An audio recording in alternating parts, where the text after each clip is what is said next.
नमस्कार, मैं सुंदर कुमार। आप देख रहे हैं बालाघाट हलचल। लोकसभा चुनाव को लेकर पूरे देश में मतदान की प्रक्रिया पूरी हो चुकी है। 4 जून को यानी कि 2 दिन बाद आपको आपका नया प्रधानमंत्री मिल जाएगा। ये तो देश की बात हो गई, लेकिन हम बात कर लेते हैं बालाघाट सिवनी संसदीय क्षेत्र की कि यहाँ पर कौन सांसद होगा, आपको कौन नया सांसद मिलने वाला है।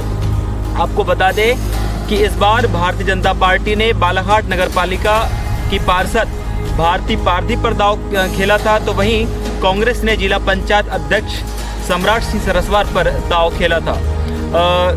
यदि हम बात कर लेते हैं तो सम्राट सिंह सरस्वार जिला पंचायत अध्यक्ष होने के नाते उनकी पब्लिक अप्रोच जो है अधिक ही पार्षद की तुलना, इससे आप अंदाज़ा लगा सकते हैं कि किसका पलड़ा भारी रहा होगा।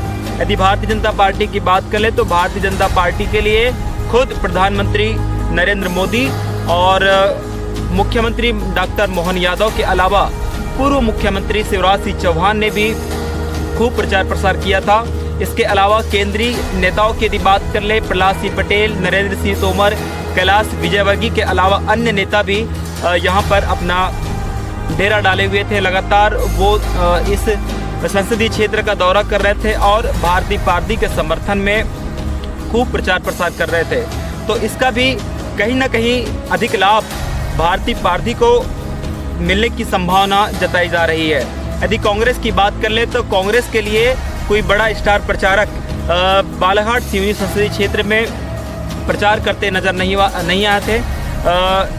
इसका असर कितना होगा, कितना पड़ेगा, ये तो 4 जून को परिणाम आने के बाद में ही समझ आएगा, पता चल पाएगा। एक बात तो आप भी जानते होंगे कि जब भाजपा ने अपना प्रत्याशी घोषित कर दिया था और उसके बाद जब कांग्रेस ने सम्राट सिंह सरस्वार को प्रत्याशी बनाया था, तो सब लोगों को यही लग रहा था कि इस बार का जो मुकाबला है एक तरफा होगा। एक तरफा कैसे होगा? ये इसलिए है क्योंकि बालाघाट सिवनी संसदीय क्षेत्र जो है हमेशा यहाँ पर जातिगत समीकरण हावी रहता है और कांग्रेस ने इस जातिगत समीकरण को दरकिनार रख दिया था, जबकि भाजपा ने पूरी तरह से जातिगत समीकरण को देखते हुए पवार समाज से कैंडिडेट मैदान में उतारा था, जबकि कांग्रेस ने जिसको अपना प्रत्याशी बनाया था, उम्मीदवार बनाया था, उनको जातिगत समीकरण के हिसाब से देखें तो उनका जातिगत समीकरण भी कुछ ही प्रतिशत है। उनके समाज के लोग कुछ ही लोग यहाँ पर निवास करते हैं, तो यह उनके हार का कारण बन सकता है। दूसरी ओर देखें तो कांग्रेस ने इस बार विधानसभा चुनाव में काफ़ी अच्छा प्रदर्शन किया था। 6 में से 4 विधानसभा सीटों में उन्होंने जीत दर्ज कर परिवर्तन की लहर ला दी थी। हालांकि राज्य में सरकार उनकी नहीं बन पाई।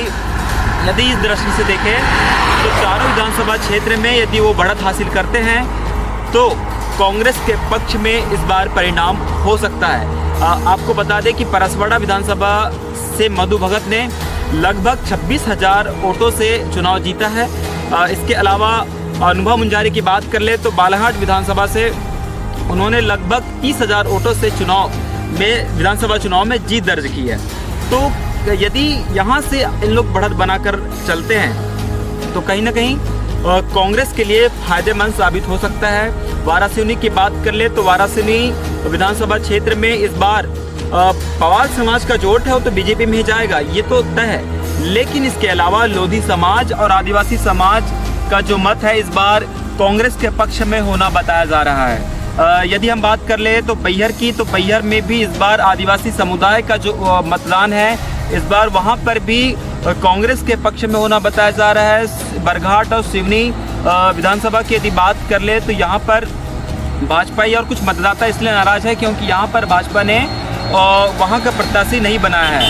इसके अलावा यदि हम बात कर ले तो वहाँ के जो मतदाता है अपने सम्मान भरी नज़रों से न देख ले कि यहाँ के मतदाता यहाँ से प्रत्याशी नहीं बनाया गया है तो वो कहीं नाराज़ है, इस तरह से बात सामने ना आए। यदि बरघाट सिवनी में कांग्रेस मार्जिन को कम कर दे तो कांग्रेस चुनाव निकाल सकती है, लेकिन यदि जहां मार्जिन बढ़ जाता है तो कांग्रेस के हाथ से चुनाव निकलता हुआ दिखाई दे रहा है। लेकिन सीधे तौर पर बात करें तो जिस तरह से कांग्रेस का प्रदर्शन रहा है उस हिसाब से कह सकते हैं कि यदि विधानसभा और लोकसभा जो चुनाव होता है ये दोनों में बहुत अंतर होता है। यदि विधानसभा के प्रदर्शन की बात कर ले और उसका असर कुछ लोकसभा चुनाव पर पड़ता है तो परिणाम कांग्रेस के पक्ष में हो सकता है।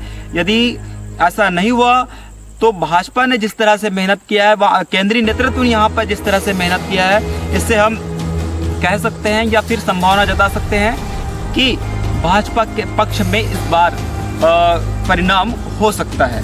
ये इसमें कितनी सत्ता है क्या है ये तो हालांकि 4 जून को पता ही चल पाएगा। लेकिन यदि हम बात कर ले तो कांग्रेस का प्रदर्शन इस बार बालाघाट सिवनी संसदीय क्षेत्र में कमज़ोर रहा है। भाजपा की यदि बात कर ले तो भाजपा में यहाँ के स्थानीय नेताओं के साथ साथ राज्य के नेताओं के साथ साथ ही केंद्रीय नेतृत्व का जमावड़ा रहा है, उनका काफ़ी प्रदर्शन रहा है। इस प्रदर्शन का लाभ कितना मिलता है ये तो 4 जून को पता ही चल जाएगा। इसी तरह और भी वीडियोस को देखने के लिए हमारे चैनल को सब्सक्राइब करें और वीडियो को लाइक शेयर ज़रूर करें। धन्यवाद।